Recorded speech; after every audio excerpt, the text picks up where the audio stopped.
మన జీవితంలో కొన్ని సందర్భాలు ఉంటాయి. మాటలు రావు. ఎవరితో మాట్లాడాలని కూడా అనిపించదు.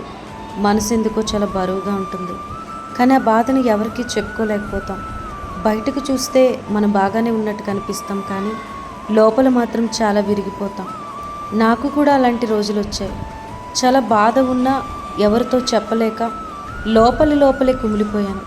బయటికి నవ్వుతున్నాను, కానీ ఒంటరిగా ఉన్నప్పుడు మాత్రం కన్నీళ్ళు ఆగడం లేదు. అప్పుడు నాకు ఒక విషయం అర్థమైంది. మనుషుల ముందు నా బాధని చెప్పలేకపోయినా దేవుని సన్నిధిలో మౌనంగా ఉండొచ్చు అని. ఎందుకంటే మనుషులకి మన మాటలు కావాలి, ఎక్స్ప్లెనేషన్స్ కావాలి, కానీ దేవునికి అవేమీ అవసరం లేదు. మన హృదయం, మన మౌనం, మన కన్నీళ్ళు చాలు. మాటలు లేకపోయినా మనసు మాట్లాడుతుంది, కన్నీళ్ళు మాట్లాడతాయి. దేవుడు వాటిని వింటాడు. ఆ మౌనంలో నన్ను నేను అర్థం చేసుకున్నాను.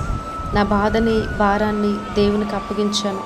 ఆ మౌనంలో దేవుడిచ్చే సమాధానం నాకు లభించింది. హన్నా కూడా మాటలతో కాదు, తన కన్నీళ్లతో ప్రార్థించింది. దేవుడు ఆమె హృదయాన్ని చూశాడు. ప్రతి ప్రశ్నకి వెంటనే సమాధానం రాకపోవచ్చు, కానీ ప్రతి కన్నీరు దేవుని దగ్గరకు చేరుతుంది. ప్రతి మనిషి మౌనము ఆయనకు వినిపిస్తుంది. ఇప్పుడు నాకు ఒక నిరీక్షణ ఉంది. నేను ఎంత మౌనంగా ఉన్నా, నన్ను ఎవరు అర్థం చేసుకోకపోయినా దేవుడు నన్ను అర్థం చేసుకుంటాడు. మీరు కూడా ఇలా ఫీల్ అవుతున్నారా? మాటలు రావట్లేదు కదా, ఎవరితో చెప్పుకోలేక, బ్రతకాలని అనిపించక, చాలా కష్టంగా బ్రతకలేక, జీవితమే ఒక భారంగా బ్రతుకుతున్న చాలామందితో దేవుడు ఈ మాటలు మాట్లాడుతూ ఉన్నాడు. ఒక్కసారి దేవుని సన్నిధిలో మౌనంగా మీ హృదయాన్ని కుమ్మరించండి.